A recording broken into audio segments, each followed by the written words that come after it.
सिरठ उपाई बेखा,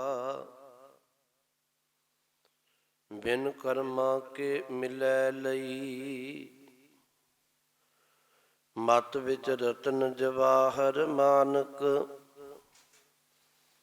जे एक गुर की सिख सुनी। गुरा एक देह बुझाई, सबना जियां का एक दाता। सो मैं विसर न जाई, गुरा एक देह बुझाई। सबना जियां का एक दाता, सो मैं विसर न जाई।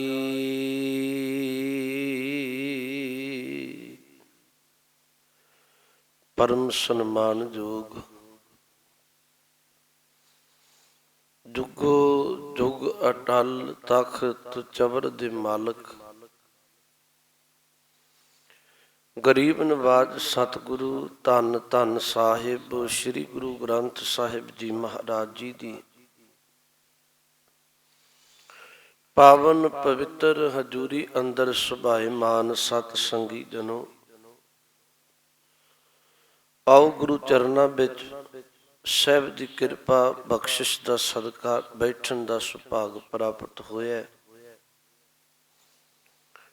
ਗੁਰਬਾਣੀ ਦੇ ਬਚਨ ਨੇ ਬਿਨ ਭਾਗਾਂ ਸਤ ਸੰਗ ਨਾ ਪਾਈਐ,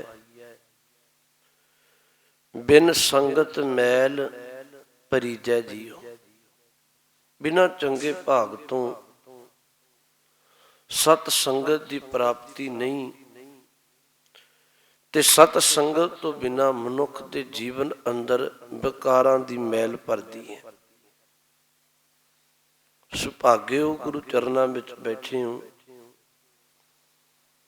ਲੜੀਵਾਰ ਸਤਿਗੁਰੂ ਦੀ ਪਵਿੱਤਰ ਬਾਣੀ ਜਪਜੀ ਸਾਹਿਬ ਨੂੰ ਵਿਚਾਰਨ ਦੇ ਲਈ ਇੱਕ ਵਾਰ ਗੁਰੂ ਬਖਸ਼ੀ ਫਤਿਹ ਬੁਲਾਓ। ਆਖੋ ਜੀ ਵਾਹਿਗੁਰੂ ਜੀ ਕਾ ਖਾਲਸਾ, ਵਾਹਿਗੁਰੂ ਜੀ ਕੀ ਫਤਿਹ। ਪੰਜ ਪੌੜੀਆਂ ਆਪਾਂ ਵਿਚਾਰ ਚੁੱਕੇ ਹਾਂ। ਅੱਜ 6ਵੀਂ ਪੌੜੀ ਜਪਜੀ ਸਾਹਿਬ ਦੀ ਆਰੰਭ ਹੋਈ ਹੈ। ਗੁਰੂ ਨਾਨਕ ਸਾਹਿਬ ਮਹਾਰਾਜ ਇਹਦੇ ਅੰਦਰ ਬਖਸ਼ਿਸ਼ ਕਰਦੇ ਹੈ। ਬਹੁਤੀ ਵਾਰੀ ਮਨੁੱਖ ਨੇ ਆਪਣੇ ਜੀਵਨ ਨੂੰ ਰੱਬੀ ਦਰ ਪ੍ਰਵਾਨ ਕਰਨ ਦੇ ਲਈ ਜਾਂ ਮੁਕਤੀ ਪਾਉਣ ਦੇ ਲਈ ਜਾਂ ਮੈਂ ਜੀਵਨ ਸਵਾਰ ਸਕਾਂ, ਉਹਨੇ ਧਰਮ ਦੀ ਦੁਨੀਆ ਵਿੱਚ ਕਈ ਤਰੀਕੇ ਅਪਣਾਏ। ਉਹਨਾਂ ਵਿੱਚੋਂ ਇਹਦਾ ਇੱਕ ਜਿਹੜਾ ਢੰਗ ਸੀ, ਇਹ ਬਹੁਤ ਪ੍ਰਚਲਿਤ ਰਿਹਾ ਕਿ ਜੇ ਪਾਪ ਕਰਮ ਵੀ ਕੀਤੇ ਹੈ ਨਾ, ਤੇ ਕੋਈ ਤੀਰਥ ਇਸ਼ਨਾਨ ਕਰ ਲਵੇ, ਉਹਦੇ ਨਾਲ ਪਵਿੱਤਰ ਹੋ ਜਾਂਦਾ ਮਨੁੱਖ।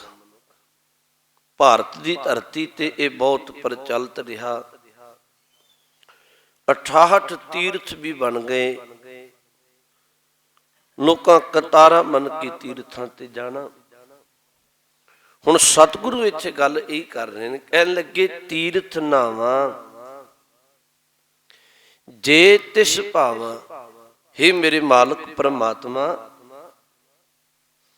ਮੈਂ ਤੀਰਥ ਤੇ ਤਾਂ ਨਹਾਵਾਂ ਜੇ ਤੈਨੂੰ ਭਾਉਂਦਾ ਹੋਵੇ, ਜੇ ਤੈਨੂੰ ਚੰਗਾ ਲੱਗਦਾ ਹੋਵੇ। ਬਿਨ ਭਾਣੇ ਕੇ ਨਹਾਏ ਕਰੀ, ਜੇ ਤੈਨੂੰ ਚੰਗਾ ਨਹੀਂ ਲੱਗਦਾ ਤੇ ਪਰਮਾਤਮਾ ਜੇ ਤੈਨੂੰ ਭਾਉਂਦਾ ਨਹੀਂ, ਤੇ ਫਿਰ ਮੈਂ ਐਵੇਂ ਤੀਰਥ ਤੇ ਭਰਮਦਾ ਫਿਰਾਂ, ਇਸ਼ਨਾਨ ਕਰਦਾ ਫਿਰਾਂ, ਇਹਦਾ ਕੋਈ ਲਾਹਾ ਨਹੀਂ ਹੈ।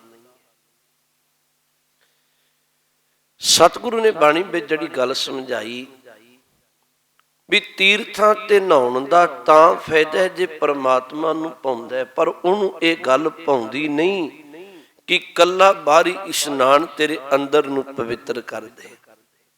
ਸਤਿਗੁਰੂ ਦੀ ਬਾਣੀ ਪੜ੍ਹੋ। ਕਬੀਰ ਸਾਹਿਬ ਦਾ ਤੇ ਇੱਕ ਸ਼ਲੋਕ ਆਉਂਦਾ ਹੈ, ਤੇ ਮੈਂ ਸਮਝਦਾ ਵੀ ਇਹ ਸ਼ਲੋਕ ਦੇ ਅਰਥ ਹੀ ਪੱਲੇ ਬੰਨ੍ਹ ਲਈਏ, ਮਨੁੱਖ ਨੂੰ ਪੂਰਨ ਤੌਰ ਤੇ ਗੱਲ ਸਮਝ ਆ ਜਾਏਗੀ। ਕਬੀਰ ਸਾਹਿਬ ਕਹਿਣ ਲੱਗੇ, ਭਲਿਆ ਲੋਕ ਗੰਗਾ ਨੂੰ ਇੱਕ ਪਵਿੱਤਰ ਤੀਰਥ ਇਸ਼ਨਾਨ ਮੰਨਦੇ ਹੈ। ਤੇ ਕਬੀਰ ਸਾਹਿਬ ਕਹਿਣ ਲੱਗੇ, ਮੈਂ ਸ਼ਬਦ ਇੱਥੋਂ ਤੱਕ ਆਖਣਾ, ਤੂੰ ਗੰਗਾ ਦੇ ਕਿਨਾਰੇ ਘਰ ਪਾ ਲੈ, ਗੰਗਾ ਦਾ ਪਾਣੀ ਪੀ, ਉਹਦੇ ਨਾਲ ਇਸ਼ਨਾਨ ਕਰ, ਉਹਦੇ ਨਾਲ ਪ੍ਰਸ਼ਾਦ ਪਾਣੀ ਬਣਾ। ਜੇ ਤੇਰਾ ਅੰਦਰ ਪਵਿੱਤਰ ਨਹੀਂ ਨਾ, ਕੱਲਾ ਗੰਗਾ ਦੇ ਘਰ ਭਾਵੇਂ ਕਿਨਾਰੇ ਘਰ ਪਾ ਕੇ ਬਹਿ ਜਾਈਂ, ਉਸੇ ਦਾ ਪਵਿੱਤਰ ਜਲ ਵਰਤੀ, ਤੇਰੇ ਅੰਦਰ ਪਵਿੱਤਰਤਾ ਨਹੀਂ ਆਏਗੀ। ਜੇ ਅੰਦਰ ਪਵਿੱਤਰਤਾ ਨਹੀਂ ਹੈ, ਬਾਣੀ ਦਾ ਬਚਨ ਹੈ, ਕਬੀਰ ਗੰਗਾ ਤੀਰ ਜੋ ਘਰ ਕਰੇ, ਪੀਵੇ ਨਿਰਮਲ ਨੀਰ, ਬਿਨ ਹਰ ਭਗਤ ਨਾ ਮੁਕਤ ਹੋਏ, ਇਉਂ ਕਹਿ ਰਮੇ ਕਬੀਰ। ਕਹਿ ਲੱਗੇ, ਭਗਤੀ ਤੋਂ ਬਿਨਾ, ਬੰਦਗੀ ਤੋਂ ਬਿਨਾ ਤੂੰ ਮੁਕਤ ਨਹੀਂ ਹੋਏਗਾ, ਭਾਵੇਂ ਗੰਗਾ ਕਿਨਾਰੇ ਘਰ ਪਾ ਕੇ ਬਹਿ ਜਾ। ਤਾਂ ਸਤਿਗੁਰੂ ਮਹਾਰਾਜ ਨੇ ਇੱਥੇ ਬਚਨ ਵਰਤਿਆ, ਤੀਰਥ ਨਾਵਾਂ ਜੇ ਤਿਸ ਭਾਵਾਂ। ਸਤਿਗੁਰੂ ਦੀ ਬਾਣੀ ਵਿੱਚ ਹੀ ਬਚਨ ਆਉਂਦਾ ਹੈ, ਮਨ ਮੈਲਾ ਸਭ ਕਿਛ ਮੈਲਾ, ਤਨ ਧੋਤੈ ਮਨ ਹੱਛਾ ਨਾ ਹੋਏ। ਜੇ ਤੇਰੇ ਮਨ ਅੰਦਰ ਮੈਲ ਹੈ, ਕੱਲਾ ਤਨ ਧੋਤਿਆਂ ਪਵਿੱਤਰ ਨਹੀਂ ਹੋ ਸਕੇਗਾ। ਇਹੀ ਗੱਲ ਹੈ ਗੁਰੂ ਨਾਨਕ ਦੇ ਘਰ ਵਿੱਚ। ਤੁਸੀਂ ਵੇਖੋ, ਜੇ ਇੱਕ ਪਾਸੇ ਅੰਮ੍ਰਿਤ ਸਰੋਵਰ ਹੈ ਇਸ਼ਨਾਨ ਕਰਨ ਦੇ ਲਈ, ਇੱਕ ਪਾਸੇ ਅੰਮ੍ਰਿਤ ਬਾਣੀ ਦਾ ਪ੍ਰਵਾਹ ਚੱਲਦਾ ਹੈ। ਜੇ ਅੰਮ੍ਰਿਤ ਸਰੋਵਰ ਦੇ ਅੰਦਰ ਇਸ਼ਨਾਨ ਕੀਤਿਆਂ ਊਚ ਨੀਚ ਦਾ ਭੇਦ ਭਾਵ, ਇਸ਼ਨਾਨ ਕੀਤਿਆਂ ਤਨ ਦੀ ਪਵਿੱਤਰਤਾ ਮਿਲਦੀ ਆ, ਤੇ ਗੁਰੂ ਨੇ ਗੁਰੂ ਦੇ ਸ਼ਬਦ ਰਾਹੀਂ, ਅੰਮ੍ਰਿਤ ਬਾਣੀ ਰਾਹੀਂ ਮਨ ਦੀ ਪਵਿੱਤਰਤਾ ਬਖਸ਼ੀ ਹੈ। ਦੋਨੋਂ ਗੱਲਾਂ ਨਾਲ ਰੱਖੀਆਂ। ਸਤਿਗੁਰੂ ਨੇ ਬਾਣੀ ਵਿੱਚ ਬਚਨ ਵਰਤਿਆ, ਸਤਿਗੁਰੂ ਤੋਂ ਪੁੱਛੋ ਮਹਾਰਾਜ ਫਿਰ ਤੀਰਥ ਹੈ ਕੀ? ਉਂਝ ਮੈਂ ਤੁਹਾਨੂੰ ਇੱਕ ਬੇਨਤੀ ਹੋਰ ਕਹਿ ਦਿਆਂ, ਖਾਸ ਕਰਕੇ 3 ਥਾਵਾਂ ਤੇ ਤੀਰਥ ਮਿੱਥੇ ਗਏ। ਇੱਕ ਤੇ ਉਹ ਥਾਂ ਜਿੱਥੇ ਕੋਈ ਮਹਾਨ ਆਤਮਾ, ਕਿਸੇ ਧਰਮੀ ਪੁਰਸ਼ ਦਾ ਜਨਮ ਹੋ ਜਾਏ, ਲੋਕਾਂ ਉੱਥੇ ਪੂਜਾ ਆਰੰਭ ਕਰ ਦਿੱਤੀ। ਦੂਜੀ ਉਹ ਥਾਂ ਜਿੱਥੇ ਕੋਈ ਧਰਮੀ ਪੁਰਸ਼, ਆਤਮਿਕ ਅਭਿਆਸੀ ਕਿਸੇ ਥਾਂ ਬੈਠ ਕੇ ਰੱਬੀ ਬੰਦਗੀ ਕਰਦਾ ਰਿਹਾ ਹੋਵੇ, ਲੋਕਾਂ ਨੂੰ ਤੀਰਥ ਪੂਜਿਆ। ਤੀਜੀ ਉਹ ਥਾਂ ਜਿੱਥੇ ਕੋਈ ਬੰਦਗੀ ਕਰਨ ਵਾਲਾ ਅਕਾਲ ਚਲਾਣਾ ਕਰ ਗਿਆ ਹੋਵੇ। 3 ਥਾਵਾਂ ਨੂੰ ਖਾਸ ਕਰਕੇ ਲੋਕਾਂ ਤੀਰਥ ਬਣਾਇਆ। ਤੇ ਜਿਹੜੇ ਅੱਜ ਤੀਰਥ ਨੇ ਨਾ, ਬਹੁਤੇ ਤੌਰ ਤੇ ਮੈਂ ਬੇਨਤੀ ਕਰਾਂ, ਇਹ ਗੱਲ ਬੜੀ ਧਿਆਨ ਰੱਖਣ ਵਾਲੀ ਹੈ। ਪੁਰਾਤਨ ਸਮੇਂ ਤੋਂ ਲੈ ਕੇ ਮਨੁੱਖ ਜਦੋਂ ਵਸੇਵਾ ਕਰਦਾ ਸੀ, ਉਹ ਬਹੁਤੀ ਵਾਰੀ ਪਾਣੀ ਦੇ ਕੰਢੇ ਕਰਦਾ ਸੀ, ਕਿਉਂਕਿ ਪਾਣੀ ਮਨੁੱਖ ਦੀ ਮੁੱਖ ਲੋੜ ਹੈ। ਬਾਣੀ ਦਾ ਬਚਨ ਵੀ ਹੈ, ਪਹਿਲਾ ਪਾਣੀ ਜੀਉ ਹੈ, ਜਿਤ ਹਰਿਆ ਸਭ ਕੋਏ। ਪਰ ਗੁਰੂ ਨੇ ਜਿਹੜੀ ਅੰਦਰ ਦੀ ਗੱਲ ਸਮਝਾਈ, ਗੁਰੂ ਨੇ ਇਹ ਗੱਲ ਸਮਝਾਈ, ਭਲਿਆ ਤੀਰਥ ਨਹਾਉਣ ਜਾਓ, ਮੈਂ ਰੁਕਦਾ ਵੀ ਨਹੀਂ, ਪਰ ਤੀਰਥ ਨਹਾਵਣ ਜਾਓ, ਤੀਰਥ ਨਾਮ ਹੈ। ਤੀਰਥ ਸ਼ਬਦ ਵਿਚਾਰ ਅੰਤਰ ਗਿਆਨ ਹੈ। ਸਤਿਗੁਰੂ ਕਹਿਣ ਲੱਗੇ, ਤੂੰ ਤੀਰਥ ਤੇ ਇਸ਼ਨਾਨ ਕਰਨ ਜਾ, ਪਰ ਕਿਹੜੇ ਤੀਰਥ ਤੇ? ਜਿੱਥੇ ਪਰਮੇਸ਼ਵਰ ਦਾ ਨਾਮ ਜਪਿਆ ਜਾ ਰਿਹਾ। ਕਿਹੜੇ ਤੀਰਥ ਤੇ? ਜਿੱਥੇ ਗੁਰੂ ਦੇ ਸ਼ਬਦ ਦੀ ਵਿਚਾਰ ਕੀਤੀ ਜਾ ਰਹੀ ਹੈ। ਕਿਹੜੇ ਤੀਰਥ ਤੇ?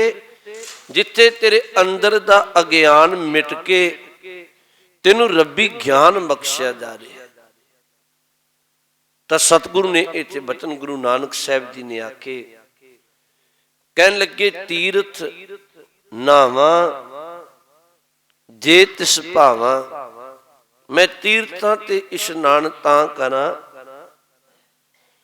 ਜੇ ਮਾਲਕ ਤੈਨੂੰ ਭਾਉਂਦਾ ਹੋਵੇ। ਬਿਨ ਭਾਣੇ ਕੇ ਨਾਏ ਕਰੀ, ਜੇ ਤੈਨੂੰ ਹੀ ਨਹੀਂ ਚੰਗਾ ਲੱਗਦਾ ਤੇ ਮੈਂ ਕੱਲਾ ਤੀਰਥ ਤੇ ਇਸ਼ਨਾਨ ਕਰਦਾ ਰਹਾ, ਬਾਹਰੀ ਇਸ਼ਨਾਨ ਨਾਲ ਪਵਿੱਤਰਤਾ ਨਹੀਂ ਹੈ। ਤੁਸੀਂ ਪੜ੍ਹਦੇ ਹੋ ਗੁਰੂ ਅਰਜਨ ਸਾਹਿਬ ਜੀ ਦਾ ਬਚਨ, ਸਾਹਿਬ ਕਹਿਣ ਲੱਗੇ ਸੋਚ ਕਰੈ ਦਿਨਸ ਅਰ ਰਾਤ, ਮਨ ਕੀ ਮੈਲ ਨਾ ਤਨ ਤੇ ਜਾਤ। ਸੋਚ ਦਾ ਅਰਥ ਇਸ਼ਨਾਨ ਹੀ ਹੈ। ਸੋਚ ਕਰੈ ਦਿਨਸ ਅਰ ਰਾਤ, ਕੋਈ ਦਿਨ ਰਾਤ ਇਸ਼ਨਾਨ ਕਰੀ ਜਾਏ। ਮਨ ਕੀ ਮੈਲ ਨਾ ਤਨ ਤੇ ਜਾਤ, ਤਨ ਧੋਤਿਆਂ ਮਨੁੱਖ ਦੇ ਅੰਦਰ ਦੀ ਮੈਲ ਨਹੀਂ ਉਤਰਦੀ। ਗੁਰੂ ਇਹ ਗੱਲ ਬਾਰ-ਬਾਰ ਸਮਝਾਉਂਦਾ ਹੈ। ਕਬੀਰ ਸਾਹਿਬ ਜੀ ਦਾ ਇੱਕ ਬਚਨ ਆਉਂਦਾ ਹੈ, ਕਈਆਂ ਇਹਨੂੰ ਗਾਥਾ ਦਾ ਰੂਪ ਦੇ ਕੇ ਸਮਝਾਇਆ ਵੀ ਇੱਕ ਦਿਨ ਭਗਤ ਕਬੀਰ ਸਾਹਿਬ ਆਪਣੇ ਘਰ ਵਿੱਚ ਲੋੜਵੰਦ ਨੂੰ ਪ੍ਰਸ਼ਾਦ ਪਾਣੀ ਤੇ ਛਕਾਉਂਦੇ ਸਨ, ਤੇ ਇੱਕ ਜਥਾ ਆਇਆ ਤੇ ਉਹਨਾਂ ਆਖਿਆ ਵੀ ਅਸੀਂ ਤੀਰਥ ਯਾਤਰਾ ਤੇ ਚੱਲੀਏ। ਕਬੀਰ ਸਾਹਿਬ ਕਹਿਣ ਲੱਗੇ ਵੀ ਕੋਈ ਗੱਲ ਨਹੀਂ, ਆ ਮੇਰੇ ਕੋਲ ਵੀ ਇੱਕ ਕੌੜ ਤੁੰਮੀ ਹੈ, ਕੌੜ ਤੁੰਮਾ, ਇਹਨੂੰ ਵੀ ਲੈ ਜਾਓ। ਜਿੰਨੇ ਤੀਰਥਾਂ ਤੇ ਇਸ਼ਨਾਨ ਕਰੋਗੇ ਤੇ ਇਹਨੂੰ ਵੀ ਇਸ਼ਨਾਨ ਕਰਵਾ ਕੇ ਲੈ ਕੇ ਆਇਓ। ਚਲੇ ਗਏ। ਮਹੀਨੇ 2 ਮਹੀਨਿਆਂ ਬਾਅਦ ਜਦੋਂ ਵਾਪਸ ਆਏ ਤੀਰਥ ਯਾਤਰਾ ਤੋਂ, ਤੇ ਕਬੀਰ ਸਾਹਿਬ ਜੀ ਨੇ ਬਚਨ ਵਰਤੇ ਵੀ ਭਲਿਓ ਬੜਾ ਪੰਧ ਕਰਕੇ ਆਏ ਹੋ, ਤੇ ਮੇਰੀ ਜਿਹੜੀ ਕੌੜ ਤੁੰਮਾ ਸੀ ਮੈਂ ਤੁਹਾਨੂੰ ਦਿੱਤਾ। ਉਹਨਾਂ ਆਖਿਆ ਵੀ ਹਾਂ, ਇਹਨੂੰ ਵੀ 68 ਤੀਰਥਾਂ ਦਾ ਇਸ਼ਨਾਨ ਕਰਾ ਦਿੱਤਾ ਹੈ। ਕਬੀਰ ਸਾਹਿਬ ਕਹਿਣ ਲੱਗੇ ਬੈਠੋ, ਤੁਹਾਨੂੰ ਪ੍ਰਸ਼ਾਦ ਪਾਣੀ ਛਕਾਉਣੇ ਹੈ। ਕਬੀਰ ਸਾਹਿਬ ਨੇ ਉਹ ਕੌੜ ਤੁੰਮੀ ਦਾ ਉਹਨੂੰ ਕੁੰਡੇ ਵਿੱਚ ਪਾ ਕੇ ਕੁੱਟ ਕੇ ਚਟਨੀ ਬਣਾ ਕੇ ਤੇ ਪ੍ਰਸ਼ਾਦੇ ਦੇ ਉੱਪਰ ਥੋੜਾ ਥੋੜਾ ਧਰ ਦਿੱਤਾ। ਜਦੋਂ ਛਕਣ ਤੇ ਸਾਰੇ ਆਖਣ ਬਹੁਤ ਕੜਵਾ ਹੈ, ਬਹੁਤ ਕੌੜਾ ਹੈ। ਕਬੀਰ ਸਾਹਿਬ ਨੇ ਇੱਕ ਬਚਨ ਆਖਿਆ, ਕਹਿਣ ਲੱਗੇ ਭਲਿਓ ਮੈਂ ਤੇ ਸੋਚਦਾ ਸੀ ਵੀ ਇੰਨੇ ਤੀਰਥਾਂ ਤੇ ਇਸ਼ਨਾਨ ਕਰਿਆ ਆਂਦਾ, ਇਹਦੇ ਅੰਦਰ ਦੀ ਕੁੜੱਤਣ ਮਰ ਗਈ ਹੋਵੇਗੀ, ਪਰ ਇਹ ਤੇ ਮਰੀ ਨਹੀਂ।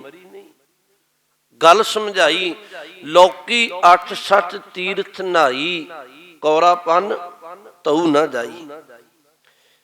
ਕਬੀਰ ਸਾਹਿਬ ਨੇ ਇੱਕ ਬਚਨ ਸਮਝਾਇਆ, ਭਲਿਓ ਰੱਬੀ ਬੰਦਗੀ ਤੋਂ ਬਿਨਾ ਨਾਵਨ ਕੋ ਤੀਰਥ ਘਣੇ ਮਨ ਬੌਰਾ ਰੇ, ਪੂਜਨ ਕੋ ਬਹੁ ਦੇਵ।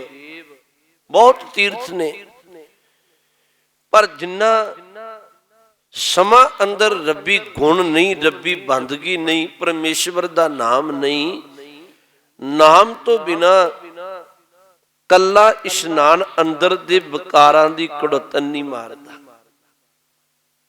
ਗੁਰੂ ਨੇ ਤੀਰਥਾਂ ਦਾ ਜਪਜੀ ਸਾਹਿਬ ਵਿੱਚ ਕਿੰਨੇ ਥਾਵਾਂ ਤੇ ਜ਼ਿਕਰ ਕਰ ਦਿੱਤਾ ਹੈ।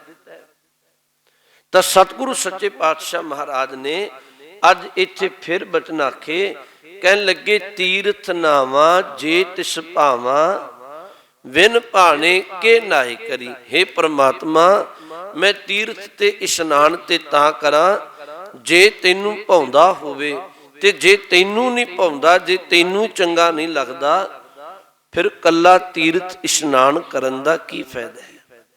ਬਾਣੀ ਵਿੱਚ ਇੱਕ ਬਚਨ ਹੁੰਦਾ ਹੈ, ਬੜਾ ਕੀਮਤੀ ਬਚਨ ਹੈ। ਸਾਹਿਬ ਕਹਿਣ ਲੱਗੇ ਮਨੁੱਖ ਦਾ ਇੱਕ ਸੁਭਾਅ ਹੈ, ਇਹ ਵਿਕਾਰ ਤੇ ਕਮਾਉਂਦਾ 5 ਵਿਕਾਰਾਂ ਦੇ ਵਸ ਪੈ ਕੇ। ਬੰਦਾ ਜਿੰਨੇ ਪਾਪ ਕਰਮ ਕਰਦਾ ਹੈ ਉਹ 5 ਦੇ ਵਸ ਪੈ ਕੇ ਕਰਦਾ ਹੈ। ਜਾਂ ਤੇ ਕਾਮ ਬਿਰਤੀ ਵਿੱਚ ਪਾਪ ਕਰੇਗਾ, ਜਾਂ ਕ੍ਰੋਧ ਬਿਰਤੀ ਵਿੱਚ ਕਰੇਗਾ, ਜਾਂ ਲੋਭ ਮੋਹ ਤੇ ਅਹੰਕਾਰ ਦੀ ਬਿਰਤੀ ਵਿੱਚ ਪਾਪ ਕਰੇਗਾ। ਹੁਣ ਸਤਿਗੁਰੂ ਕਹਿਣ ਲੱਗੇ ਪਾਪ ਤੇ ਕਰਦਾ 5 ਵਿਕਾਰਾਂ ਦੇ ਵਸ ਪੈ ਕੇ, ਤੇ ਫਿਰ ਜਾਂਦਾ ਤੀਰਥ ਤੇ ਇਸ਼ਨਾਨ ਕਰਕੇ ਫਿਰ ਆਪ ਹੀ ਆਪਣੇ ਮਨ ਵਿੱਚ ਫੁਰਨਾ ਬਣਾ ਲੈਂਦਾ ਵੀ ਹੁਣ ਪਿਛਲੇ ਪਾਪ ਤੇ ਉਤਾਰ ਦਿੱਤੇ ਹੈ, ਲਾ ਦਿੱਤੇ। ਫਿਰ ਆ ਕੇ ਨਵੇਂ ਸਿਰਿਓਂ ਬੇਫਿਕਰ ਹੋ ਕੇ ਵੀ ਪਿਛਲੇ ਤੇ ਧੋ ਵੀ ਗਏ ਆ, ਫਿਰ ਆਰੰਭ ਕਰ ਦਿੰਦਾ ਹੈ, ਫਿਰ ਇਸ਼ਨਾਨ ਕਰ ਲਵਾਂਗੇ। ਹਜ਼ੂਰ ਕਹਿਣ ਲੱਗੇ ਭਲਿਆ, ਪੰਜ ਵਿਕਾਰਾਂ ਦੇ ਵਸ ਪੈ ਕੇ ਪਾਪ ਕਰਨ ਵਾਲਿਆ, ਤੀਰਥਾਂ ਤੇ ਇਸ਼ਨਾਨ ਕਰਕੇ ਸੋਚਣਾ ਵੀ ਪਵਿੱਤਰ ਹੋ ਗਿਆ, ਫਿਰ ਬੇਫਿਕਰ ਹੋ ਕੇ ਕਰਦਾ ਹੈ। ਸਤਿਗੁਰੂ ਕਹਿਣ ਲੱਗੇ ਤੈਨੂੰ ਗਿਆਤ ਨਹੀਂ, ਤੂੰ ਜਮਾਂ ਦੇ ਵਸ ਪਏਗਾ। ਬਾਣੀ ਦਾ ਬਚਨ ਹੈ, ਪਾਪ ਕਰੇ ਪੰਚਾਂ ਕੇ ਬਸ ਰੇ, ਤੀਰਥ ਨਹਾਏ ਕਹੇ ਸਭ ਉਤਰੇ, ਬਹੁਰ ਕਮਾਵੇਂ ਹੋਏ ਨਿਸੰਕ, ਜਮਪੁਰ ਬਾਂਧ ਖਰੇ ਕਾਲੰਕ। ਇਵੇਂ ਤੇਰੇ ਪਾਪ ਨਹੀਂ ਧੋਤੇ। ਤਾਂ ਹਜ਼ੂਰ ਨੇ ਇੱਥੇ ਬਚਨ ਆਖਿਆ, ਮੈਂ ਤੀਰਥਾਂ ਤੇ ਇਸ਼ਨਾਨ ਤਾਂ ਕਰਾਂ ਜੇ ਤੈਨੂੰ ਭਾਏ, ਤੈਨੂੰ ਨਹੀਂ ਪਾਉਂਦਾ ਇਹ ਗੱਲ ਤੇ ਮਾਲਕ ਮੈਂ ਇਸ਼ਨਾਨ ਵੀ ਨਹੀਂ ਕਰਦਾ।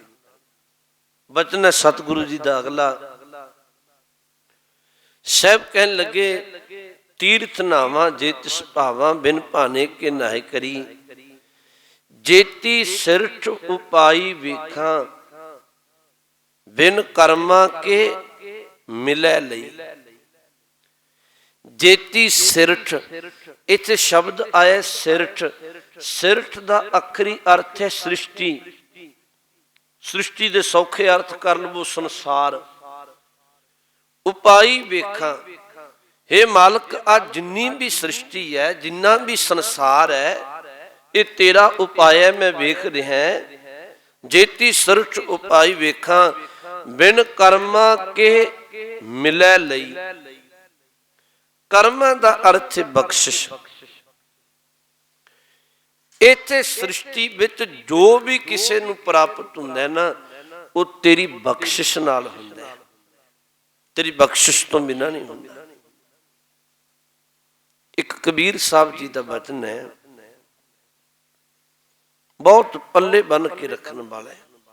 ਕਬੀਰ ਸਾਹਿਬ ਦਾ ਇੱਕ ਬਚਨ ਹੈ, ਮਨੁੱਖੀ ਸੁਭਾਅ ਹੈ, ਕਈ ਵਾਰੀ ਇਹ ਸ਼ਬਦ ਵਰਤਦਾ ਹੈ ਵੀ ਮੇਰੇ ਕਾਰਨ ਆਹ ਕੰਮ ਹੋ ਗਿਆ, ਜਾਂ ਸ਼ਬਦ ਵਰਤਦਾ ਜੇ ਮੈਂ ਮੌਕੇ ਤੇ ਨਾ ਹੁੰਦਾ ਤੇ ਇਹ ਕੰਮ ਨਹੀਂ ਸਵਰਨਾ ਸੀ।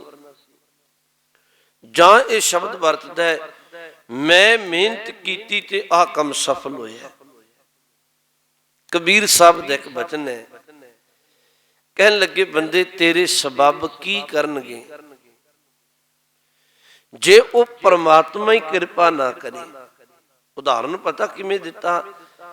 ਕਹਿਣ ਲੱਗੇ ਜੇ ਉਹਦੀ ਕਿਰਪਾ ਨਾ ਹੋਵੇ ਨਾ, ਮੰਨ ਲਓ ਕਿਸੇ ਨੇ ਰੁੱਖ ਦੇ ਸਿਖਰ ਤੇ ਚੜ੍ਹਨਾ, ਚੋਟੀ ਤੇ ਚੜ੍ਹਨਾ, ਜੇ ਉਹਦੀ ਕਿਰਪਾ ਨਾ ਹੋਵੇ ਤੇ ਜਿਹੜੀ ਡਾਲੀ ਤੇ ਟਾਹਣੀ ਤੇ ਪੈਰ ਰੱਖੇਗਾ ਉਹੀ ਟੁੱਟਦੀ ਜਾਏਗੀ। ਪਰ ਜੇ ਉਹਦੀ ਕਿਰਪਾ ਹੋਵੇ ਫਿਰ ਹਰ ਟਾਹਣੀ ਤੇਰਾ ਸਹਾਰਾ ਬਣ ਜਾਏਗੀ। ਉਹਦੀ ਕਿਰਪਾ ਬਿਨਾਂ ਕੁਝ ਨਹੀਂ ਮਿਲਦਾ। ਗੁਰੂ ਦਾ ਬਚਨ ਹੈ, ਕਬੀਰ ਕਾਰਨ ਬਪਰਾ ਕਿਆ ਕਰੈ, ਜੋ ਰਾਮ ਨਾ ਕਰੈ ਸਹਾਏ, ਜਹ ਜਹ ਡਾਲੀ ਪੱਗ ਧਰੋ ਸੋਈ ਮੁਰਮੁਰ ਜਾਏ। ਉਹਦੀ ਕਿਰਪਾ ਬਿਨਾਂ ਹਰ ਟਾਹਣੀ ਟੁੱਟਦੀ ਹੈ।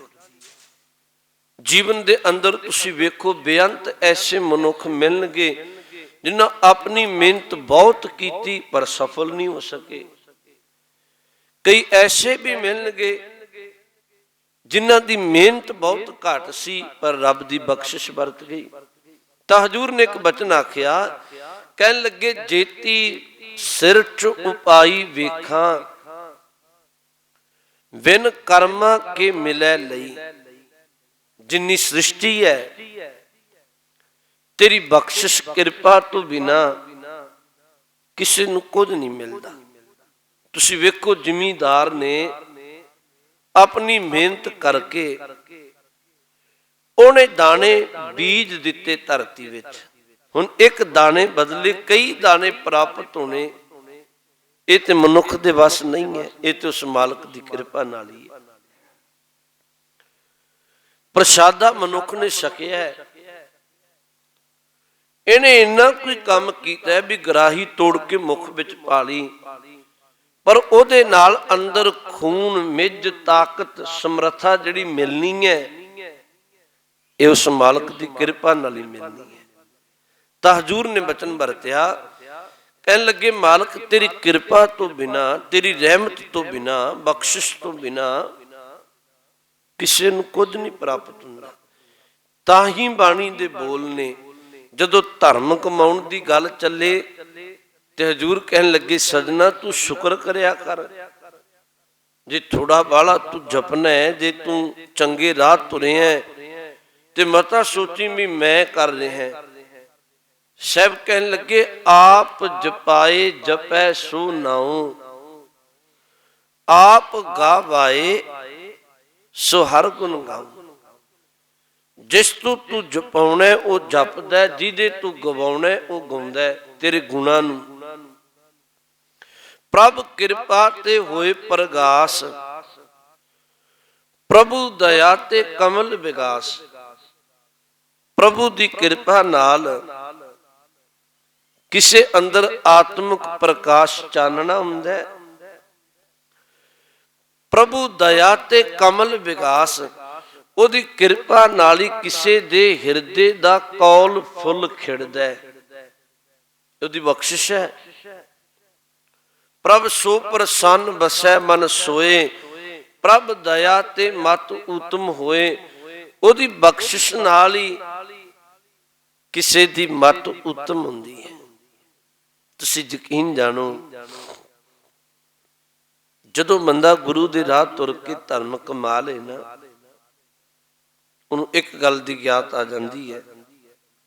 ਬਾਣੀ ਦਾ ਬਚਨ ਹੈ, ਨਾ ਕੋ ਮੂਰਖ ਨਾ ਕੋ ਸਿਆਣਾ, ਵਰਤੈ ਸਭ ਕਿਛ ਤੇਰਾ ਭਾਣਾ।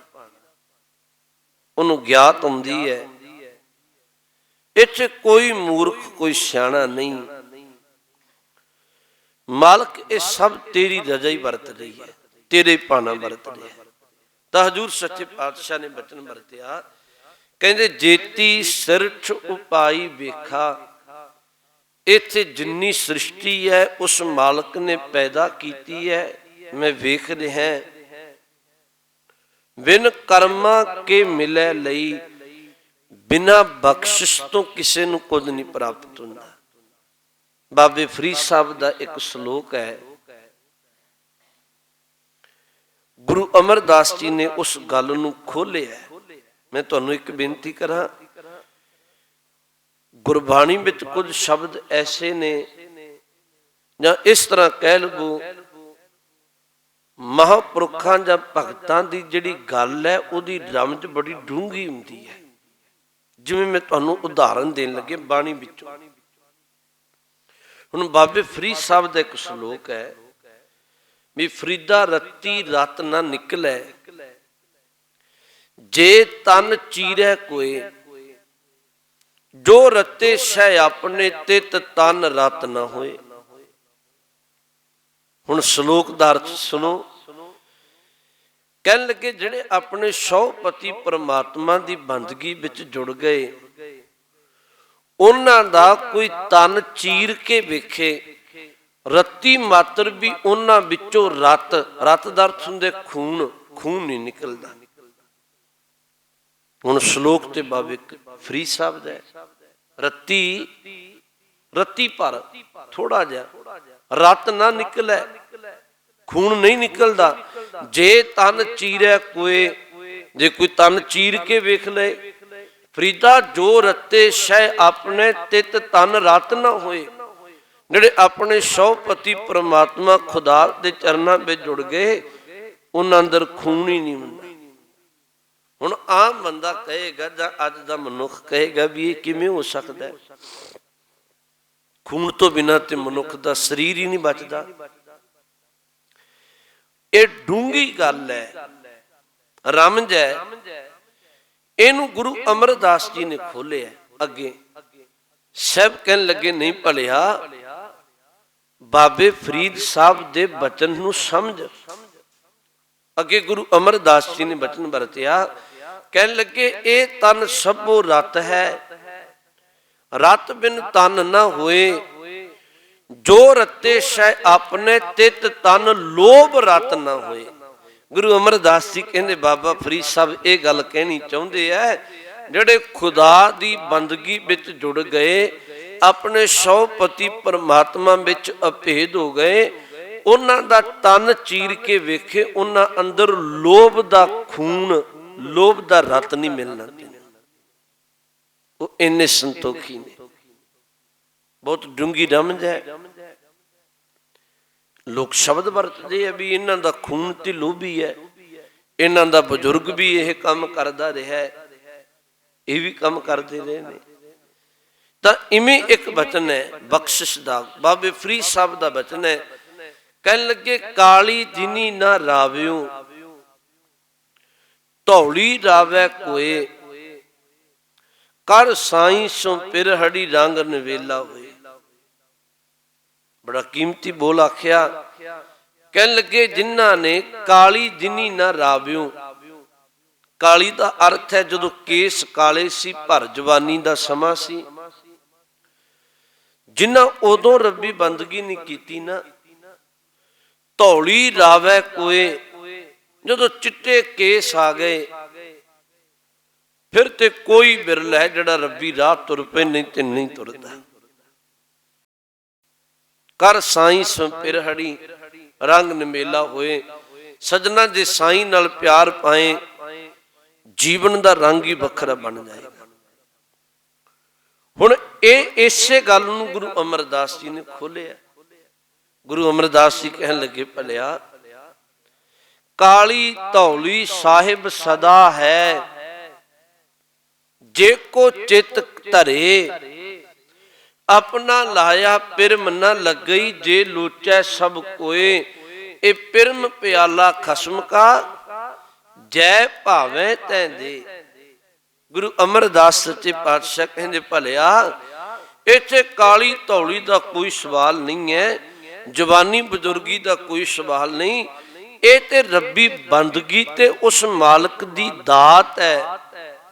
ਇਹ ਉਹ ਜਾਣਦਾ ਕਦੋਂ ਕਿਹਦੀ ਝੋਲੀ ਵਿੱਚ ਪਾ ਦੇ, ਕਿਸੇ ਬਜ਼ੁਰਗ ਦੀ ਝੋਲੀ ਵਿੱਚ ਪਾ ਦੇ, ਕਿਸੇ ਭਰ ਜਵਾਨੀ ਅੰਦਰ ਕਿਸੇ ਦੀ ਝੋਲੀ ਵਿੱਚ ਪਾਏ, ਇਹ ਉਹਦੀ ਦਾਤ ਹੈ। ਬਾਬਾ ਅਮਰਦਾਸ ਜੀ, ਗੁਰੂ ਅਮਰਦਾਸ ਜੀ ਜਦੋਂ ਗੁਰੂ ਅੰਗਦ ਸਾਹਿਬ ਜੀ ਦੀ ਸ਼ਰਨ ਵਿੱਚ ਗਏ ਸਨ, ਯਾਦ ਰੱਖਿਓ ਉਹਨਾਂ ਦੀ 60 ਸਾਲ ਦੀ ਉਮਰ ਸੀ। 12 ਸਾਲ ਗਾਗਰ ਢੋਈ ਸੇਵਾ ਕੀਤੀ। 72 ਸਾਲ ਦੀ ਉਮਰ ਵਿੱਚ ਗੁਰੂ ਅੰਗਦ ਸਾਹਿਬ ਸੱਚੇ ਪਾਤਸ਼ਾਹ ਮਹਾਰਾਜ ਬਾਬਾ ਅਮਰਦਾਸ ਜੀ ਨੂੰ ਗੁਰਤਾ ਗੱਦੀ ਬਖਸ਼ ਕੇ ਗੁਰੂ ਅਮਰਦਾਸ ਜੀ ਬਣਾਉਂਦੇ ਆ। ਫਿਰ 22 ਸਾਲ ਗੁਰਤਾ ਗੱਦੀ ਤੇ ਰਹਿ ਕੇ ਰੱਬੀ ਰਹਿਮਤ ਮਨੁੱਖਤਾ ਵਿੱਚ ਵਰਤਾਉਂਦੇ ਆ। ਇਹ ਦਾਤ ਹੈ ਉਸ ਮਾਲਕ ਦੀ। ਤਾਂ ਮੈਂ ਬੇਨਤੀ ਕਹਿ ਰਿਹਾ, ਗੁਰੂ ਨੇ ਬਚਨ ਵਰਤਿਆ ਜੇਤੀ ਸਿਰਠ ਉਪਾਈ ਵੇਖਾਂ, ਵਿਨ ਕਰਮਾਂ ਕੇ ਮਿਲੈ ਲਈ। ਤੇ ਅਗਲਾ ਬਚਨ ਵਰਤਿਆ ਮਤ ਵਿੱਚ ਰਤਨ ਜਵਾਹਰ ਮਾਨਕ,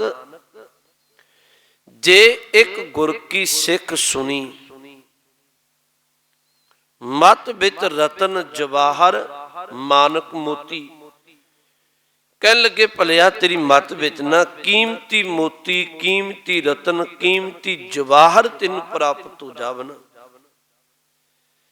ਜੇ ਇੱਕ ਗੁਰ ਕੀ ਸਿੱਖ ਸੁਣੀ, ਸਿੱਖ ਦਾ ਅਰਥ ਹੈ ਸਿੱਖਿਆ। ਜੇ ਤੂੰ ਗੁਰੂ ਦੀ ਇੱਕ ਸਿੱਖਿਆ ਆਪਣੇ ਪੱਲੇ ਬੰਨ ਲਵੇਂ ਸੁਣ ਕੇ। ਇੱਕ ਬੇਨਤੀ ਤੁਹਾਨੂੰ ਫਿਰ ਕਰਾਂ, ਸਮਾਜ ਵਿੱਚ ਜਿੰਨਾ ਬਖੇੜਾ ਹੈ ਨਾ, ਬਰਬਾਦੀ ਹੈ, ਉਹ ਕੁਮਤ ਕਾਰਨ ਹੈ, ਭੈੜੀ ਮਤ ਕਾਰਨ ਹੈ। ਤੇ ਜਿੰਨਾ ਭਲਾ ਹੈ ਉਹ ਸਮਤ ਕਾਰਨ ਹੈ। ਦੋ ਹੀ ਤੇ ਗੱਲ ਹੈ। ਗੁਰੂ ਇਹ ਗੱਲ ਆਖਦਾ, ਜੇ ਤੇਰੇ ਕੋਲ ਗੁਰੂ ਵਾਲੀ ਮੱਤ ਹੋਵੇ,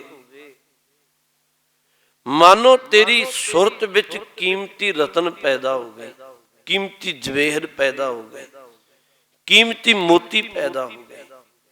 ਕਬੀਰ ਸਾਹਿਬ ਦਾ ਇੱਕ ਬਚਨ ਹੈ, ਭਗਤ ਕਬੀਰ ਸਭ ਸਮਝਾਉਂਦੇ ਆ, ਕਹਿਣ ਲੱਗੇ ਇੱਕ ਮੇਰੇ ਕੋਲ ਮੱਤ ਪਹਿਲਾਂ ਸੀ ਜਿਹੜੀ ਕੁਰੂਪ ਸੀ, ਉਹਦਾ ਰੂਪ ਸੋਹਣਾ ਨਹੀਂ ਸੀ। ਜਿਹੜੀ ਕੁਜਾਤ ਸੀ ਉਹਦੀ ਕਿਸਮ ਚੰਗੀ ਨਹੀਂ ਸੀ। ਜਿਹੜੀ ਕੁਲੱਖਣੀ ਸੀ ਉਹਦੇ ਲੱਛਣ ਚੰਗੇ ਨਹੀਂ ਸੀ। ਪਰ ਕਹਿਣ ਲੱਗੇ ਮੈਂ ਆਪਣੇ ਮੁਰਸ਼ਿਦ ਕੋਲ ਗਿਆ, ਉਹਨੇ ਪਹਿਲਾਂ ਵਾਲੀ ਜਿਹੜੀ ਮੱਤ ਸੀ ਨਾ, ਜਿਹੜੀ ਕੁਰੂਪ ਸੀ, ਕੁਲੱਖਣੀ ਸੀ, ਉਹ ਮੱਤ ਆਪਣੇ ਕੋਲ ਰੱਖ ਲਈ। ਇੱਕ ਆਪਣੇ ਕੋਲੋਂ ਮੱਤ ਦਿੱਤੀ ਜਿਹੜੀ ਕੁਰੂਪ ਨਹੀਂ, ਜਿਹੜੀ ਸਰੂਪ ਹੈ, ਸੋਹਣੀ ਹੈ। ਜਿਹੜੀ ਕੁਲੱਖਣੀ ਨਹੀਂ, ਜਿਹੜੀ ਸੁਲੱਖਣੀ ਹੈ, ਜਿਹਦੀ ਕਿਸਮ ਚੰਗੀ ਹੈ। ਤੇ ਜਿਹੜੀ ਮੱਤ ਮੇਰੇ ਕੋਲ ਪਹਿਲਾਂ ਸੀ, ਉਹਨੇ ਮੈਨੂੰ ਸਹੁਰੇ ਘਰ ਦਾ ਅਰਥ ਹੈ ਪਰਮਾਤਮਾ ਦੇ ਘਰ ਬੁਰਿਆਂ ਪਾ ਦੇਣਾ ਸੀ। ਪਰ ਜਿਹੜੀ ਮੱਤ ਮੈਨੂੰ ਹੁਣ ਗੁਰੂ ਨੇ ਦਿੱਤੀ ਹੈ, ਮੈਂ ਅਰਦਾਸ ਕਰਨਾ ਇਹ ਮੱਤ ਮੇਰੇ ਹਿਰਦੇ ਵਿੱਚ ਵਸੀ ਰਹੇ, ਜਿਸ ਕਾਰਨ ਮੈਂ ਪਰਮਾਤਮਾ ਦੇ ਦਰ ਪ੍ਰਵਾਨ ਹੋ ਜਾਵਾਂਗਾ।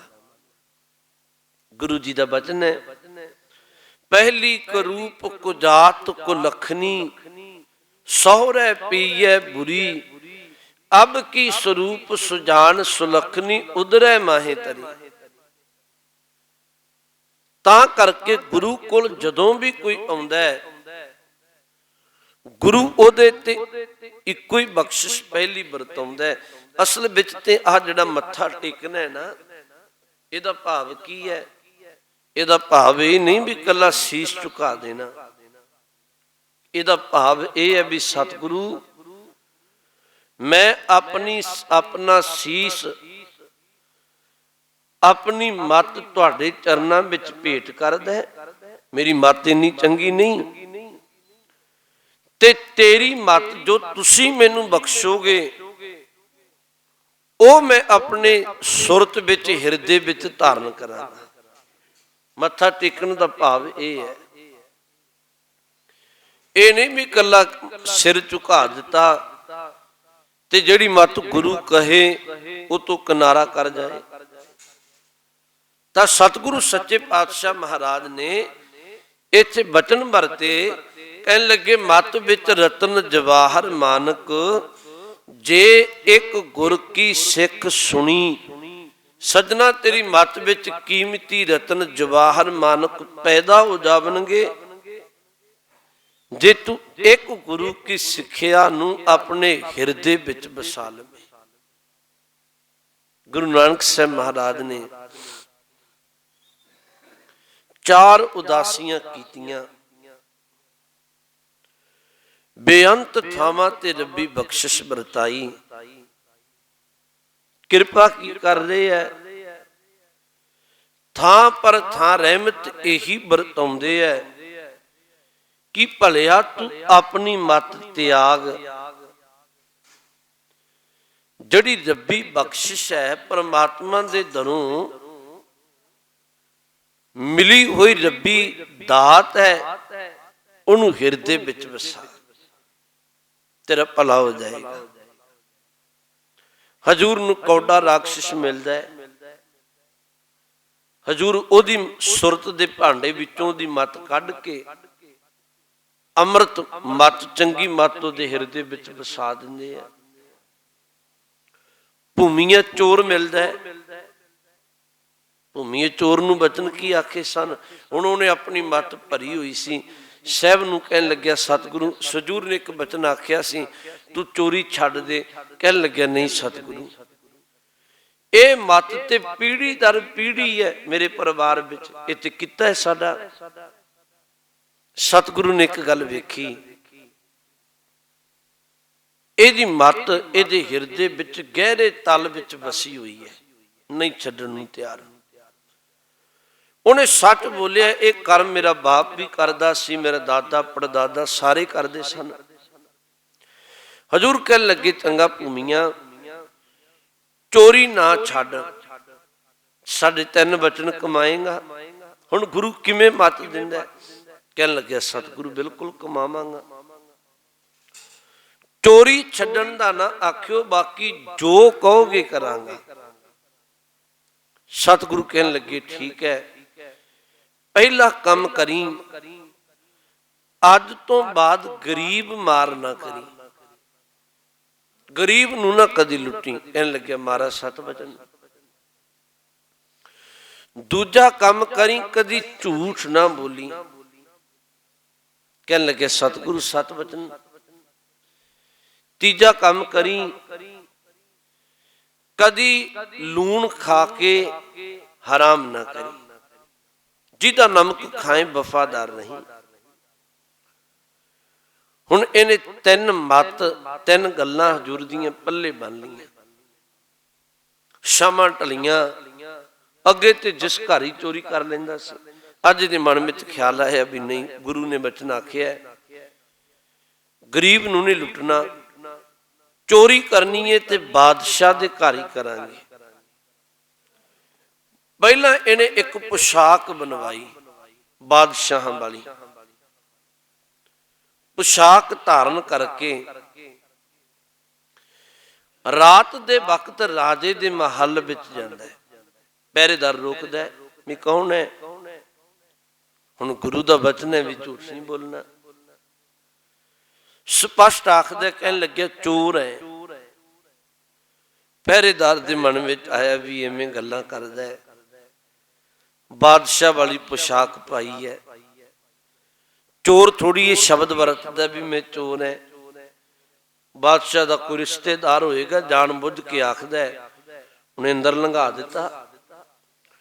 हुण ये अंदर गया, इन्हें चोरी की, सारा साजो समान गहने आदक जो कुछ सी बन लिया।